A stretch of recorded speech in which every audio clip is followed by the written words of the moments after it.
What's good, YouTube? Steel here, and in today's video we'll be revisiting Entei EX solo battle from Secluded Springs, because although we already took it down with all grass type Pokemon that were 3 diamonds or less, and if that's the video you're trying to find, I will link it down below. But today we'll be focusing on the task that separates Entei and Latios from the rest of the battles, and that is to take it down with a deck that has no trainer cards, which means no fossils, no items, no supporters, or tools. However, this video will not include the Latios and Latias challenge, as the strategy that I found for them is far different than the one that I used for Entei. And if you're interested in that Latios and Latias video, feel free to subscribe and turn on notifications so you don't miss when that video is posted. And now, looking at the task at hand, we could take one quick glance and notice that this list has one huge problem, and is that they have 0 answers to Oricorio. Sure, they can Sabrina it away momentarily, but ultimately, if you find Oricorio, or especially if you find 2 of them, there's nothing they can do. Other than that, things to note are that with red and the EV bags, their potential damage output is quite high, and they have the power to knock out basically anything in your list outside of Oricorio. And with that said, let's jump to the 18 cards I put alongside it for this challenge, which are this amalgamation of some of the most consistent and or generic engines in the game.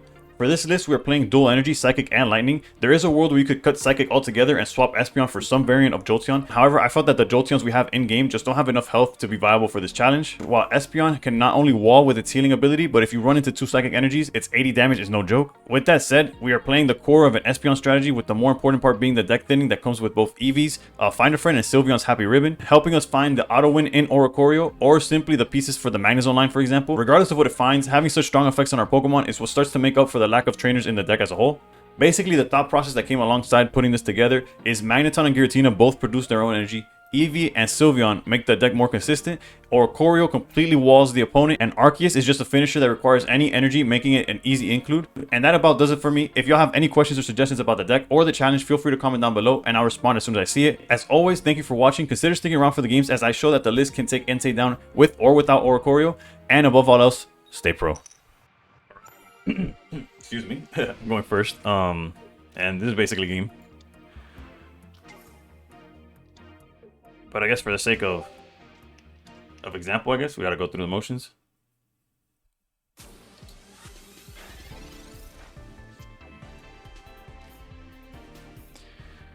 Eevee, although we most likely won't put Espeon, because Espeon realistically needs 2 Psychics to attack, so it's unlikely that we actually get to use Espeon. Yeah, it'll just draw, right? So let's go pass.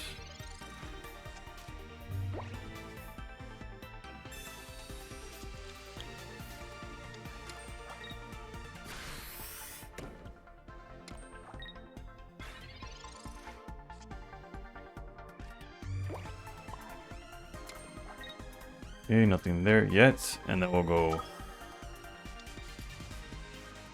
Bellow, and just like that. Unfortunately, it's just like that, right? We just build up. You could either build up Giratina the whole way, you could build up Magnezone the whole way. They literally have no way of hurting Oricorio, which makes it for like pretty uneventful gameplay, but y'all click this video to find a way to beat Entei with no trainers, and I could promise you there's no trainers, right? You see, Sabrina's technically like, this would be...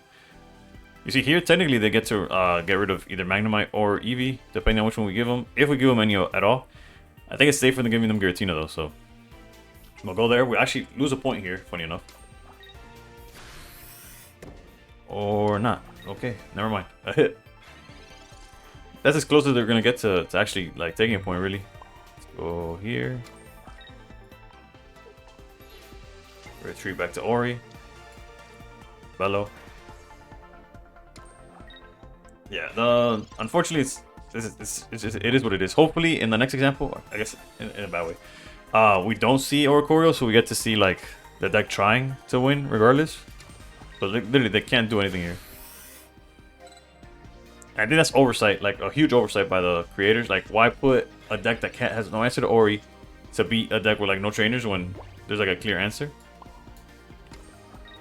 10 for 50, or we can start doing Bellow here. Let's do one. Actually, no, we're playing Psychic Energy, so let's come in here. Eventually, we'll get a Psychic Energy, and we could just swap out and get a quick knockout. So,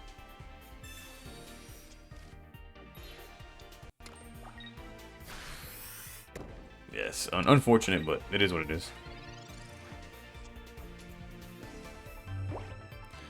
See, we get the Psychic Energy next turn, so we could just go here, get the knockout.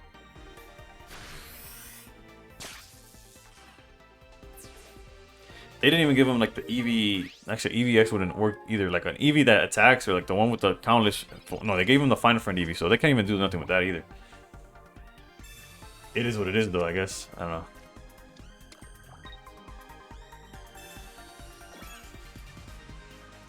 Rocky helmet.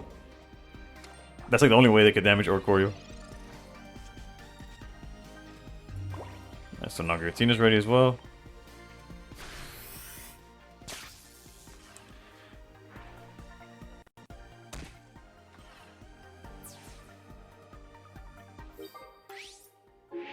I guess the only way they could stall it is by putting the healthy Entei, which will take us 2 hits to knock out. That's it.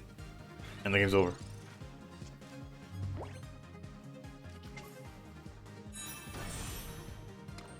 I think the next example, that's what I'm gonna do. In the next example, whether I see Oricorio or not, I'm gonna try to beat Entei without using Oricorio.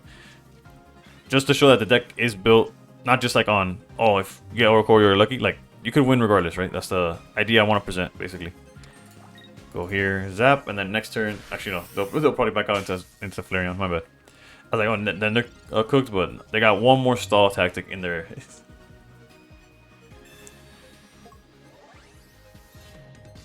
Never mind, they went Eevee. Yeah, like, they went through the entire deck, by the way, because Entei draws. Like, honestly, the deck on paper, if Oricorio did not exist, there's actually like some semblance of a good strategy and Flareon. But Oricorio does exist, unfortunately, and yeah. So that's a very easy way to do it. You just have Oricorio sit down. The most they could do is like Sabrina once. You give them out anything and then go right back to Oricorio. That's if you don't have 2 Oricorios. But again, example number 2, we're gonna use no Oricorios, although it will be on the list, and let's see how that goes. Alright, for example number 2, we're going second, and we're gonna pretend that the bottom 2 cards of the deck are Oricorio, right? We're going second. We could technically knock out a Magby if they start Magby, or we could try to find Magneton with Eevee, but Eevee can't really guarantee it because we have the rest of the deck. So let's go with this one. To my knowledge, they don't have hand disruption, so let's just stick it like this. Entei lead. 20 seconds, that's solid for us. Because we get a few hits in before they could even do anything about it.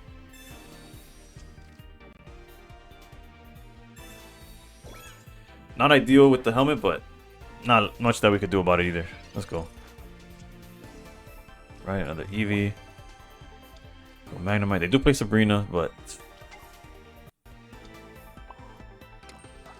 again, pretending this does not exist, right? If anything, I'll put it down if it's like the enough to make the Arceus swing for 170, then I'll consider putting it down. But for now, we'll chill. Jesus, they're drawing the whole deck. Besides, like, Entei itself is already drawing, right? Alright. Espeon. That does work here in this situation. So let's go Espeon. Double Psychic. We got a little lucky on that one. There's a world where, like, let's say you don't want to play Oricorio, you just cut out Oricorio and play full Psychic, and then Magnemite obviously charges itself. The other option that you could do, which I probably brought it up already in the deck profile, is cut Espeon and go for like a Jolteon line and only play Sylveon as draw power. Those are 2 options that you have. Again, once you get Oricorio, the other 18 cards really don't matter, but I just want to show that the 18 cards I chose are capable of beating this challenge, right? Although right now, it could get quite difficult. We're kind of fine. I guess it depends on what they do, right? If they charge Flareon, we might have to like stall a little bit. Yeah, let's set up some kind of follow-up before we just commit to swinging here, right? Let's Volt Charge. Let's heal up. Again, I want to emphasize that if we just put this Oricorio down, we just win, right? But kind of want to force them to commit to something, I guess. What's the best way to think about this? Yeah, right now they can't really hit the Espeon. We'll probably want to put it in a way where we go like, yeah. Let's see. We're definitely passing though. That's for sure. Cool. If we were able to go like Magneton, Magnezone, 10 extra damage, that's just crazy. Are they really wasting both of their EV bags? Do they have like? What? I'm so confused. If anything, it's like extra proof that you don't need to draw too much, but like what? What was that? Alright, let's heal up again.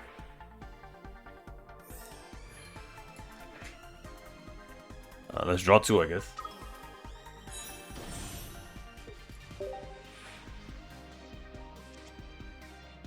Again, pretending those 2 are at the bottom of the deck. Bolt charge here. So get to heal and whatever they put out, we have... It's basically stuck, right? So let's go...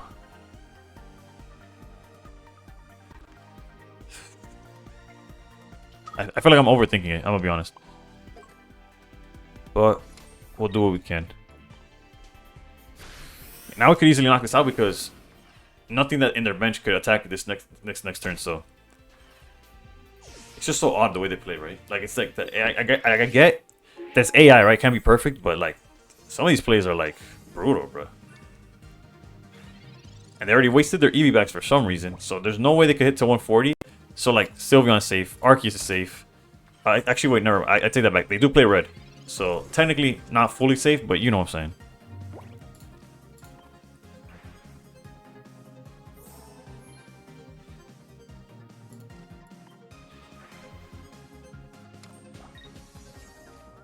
Okay, let's go here. Technically, okay, so Magnezone is safe. That's one for sure.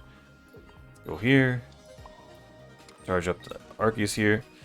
And there's just no way to lose from this point. Granted, we were supposed to be in a tougher position, but they just said, it's okay, never mind. Sire, so rest in peace Espeon, but other than that, we have the follow-up we needed. And just like that, the game's over. And that was with no Oricorio. Granted, we did have both Oricorios. But just like that, our last... We only need 1 more point. We got a double here. And that's the challenge, realistically. There's not much to it. Realistically, you split Oricorio, 18 other cards that are obviously not trainers, and you'll get it. But I just wanted to show that the other 18 cards are capable of taking this down, just in case you don't see the Oricorio, or not just to completely focus on Oricorio and kind of still feel like it's a challenge. Well, there you go. Thank you for watching. Please consider subscribing. The next video will be on beating no trainer Latias and Latios without a trainer. That one takes a little bit more of like actual thinking, because Oricorio is not an answer whatsoever, because they have no EXs in that deck, and there's nothing that like doesn't take damage from a basic. I guess technically, oof, you might like, there's that Umbreon list, right? That the Umbreon doesn't let the Pokemon attack. But nonetheless, thank you for watching. Please consider subscribing, and above all else, stay pro.